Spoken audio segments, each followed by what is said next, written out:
چې نظر انسان قبر ته رسي او اوښ پتیلې ته رسي نظر ګوره سړی وجني دا معمولي خبرې نه دي.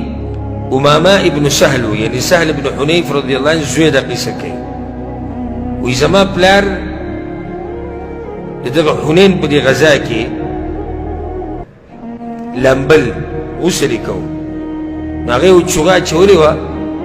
هغه چوغه یې لرې کړه وکان رجلا ابیضا او زما پلار د رنګ نه تک سپین سړی و او ډېر ښکلی بدن الله هغه ورکړی و ډېره ښکلې سرمنې وله ورکړې وه نو کله چې سهل ابن حنیف لامبله او دا چوغه یې لرې کړه نو عامر ابن ربیعه د عدي ابن کعب ورور دی په دغه ټیم کې ناست و نو هغه ورته وکتو چې کله هغه د بدن ښکاره شو د اوږې او ملا او خېټه دی ښکاره شو او ده ورته وکتو نو داسې ووایي ما رأیتک اليوم قط ما په خپل ژوند کې داسې ښایسته بدن نه دی لیدلی او ما په خپل ژوند کې داسې سپینه سرمن نه ده لیدلی دا خبره او روایت کې داسې راځي مختلف الفاظ دي او ته هغه اوبو کې ولاړو لامبلي دا خبره کوله او سهل ابن حنیف رضی الله عنه هغه په هغه اوبو کې راولید او پړلېدو په دې اوبو کې سم خلکو خبر وکړه پیغمبر صلی الله علیه وسلم خبر شو راغی او تبه پرې راغله خو سمه تبه پرې راغله نو بیا روایت کوي چې پیغمبر صلی الله علیه وسلم په دې سینه باندې ووه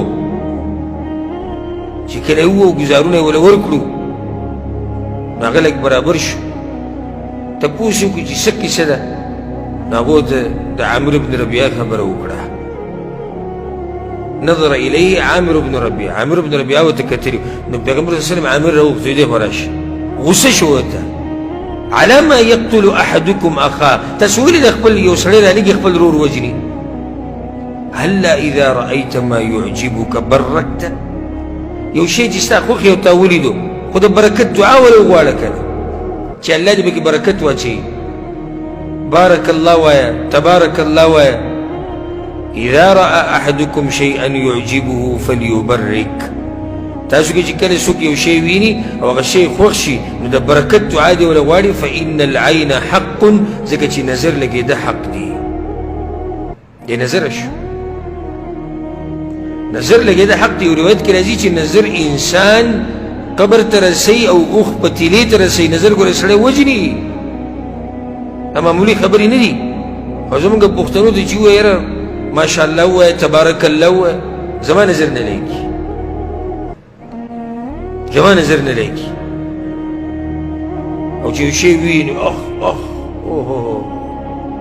دې ګاډي ته او دې کور ته او دا بلډینګ ته به داسې ګوري ټوپۍ به ترې ولیږي پکول به ترې ولیږي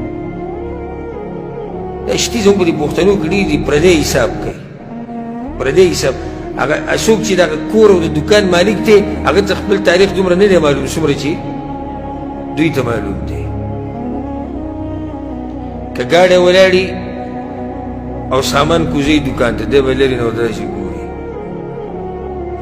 سم مالک اوس که ښایسته ګاډي کې روانې چې دی به د بسې سر راواړی شاته کافر زوی دی که سپینه جامه دې واچوله چې دی به راته نهر ګوري که بچي د سره وو ښایسته ښایسته بچي دي دی به راته ګوري او دا د اوچت شان والا مسلمان کار نه دی دوه کاره کوه یو چې څه شی دې خوښ شو نو د برکت دعا غواړه چې نظر نه شي ماشاءالله تبارک الله وایه دویم هر شي ته مه ګوره ځان نه هر مه جوړوه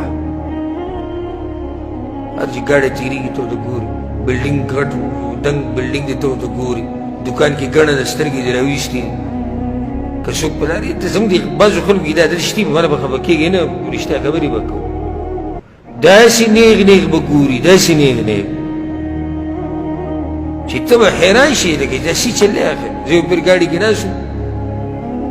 او یو کس کیمره پټ کړی و په ما خو داسې پټ کړی و لکه اکسرې پوره ویستو بیا ونه شوې شیشې مې کته کړم چې خدمت نه نه وي زه وګرو روان شو څه چلې لکه ما چې خدمت ته وي کومه څه مسله ده نه نه نه نه اسې څه ته وایي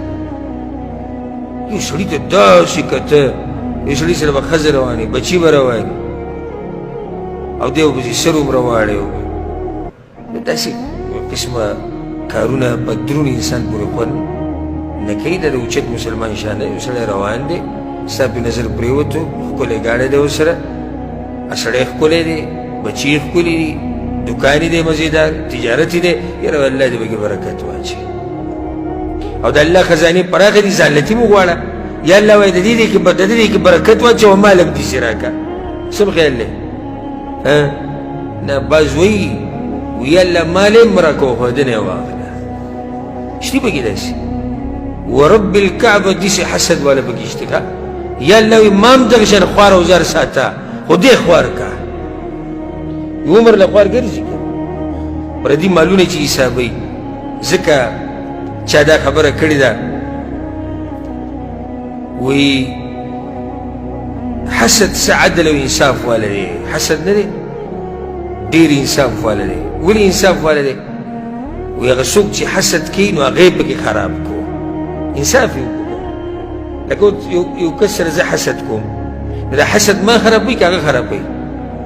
ما به خرابوي نو د حسد انصاف وکړو که ظلم یې وکړو انصاف یې وکړو دی به د شپې پروت یو حساب به لږې کټ کې به وړي راوړي د پلاني دا بلډینګ او دی چې دا میاشتې دی صبر د تنخوا څو ده 6,000 ده 6,000 او ټیم چې بس ولګوي 9,000 9,000 چې دی کلي ته لیږي نو دا په 42 کې 44 کې ورځ ضرب ورکړه د کافر زوی لوی شی لیږي او هغه خب بېغمه خوب کوي پروت دی دنیا نه مزې واخیستې ژوند نه مزې واخیستې او دی پروت دی په دې حسابونو کې پردي حسابونه کې بړه خپل ژوند تېروه الله ولا رزق ورکړی دی ډېر دی وایي الله ښه ډېر وله ورکړه او موږ له هم راکړه یا الله وایي داسې وایي نو دا به یو واقع راغلې وه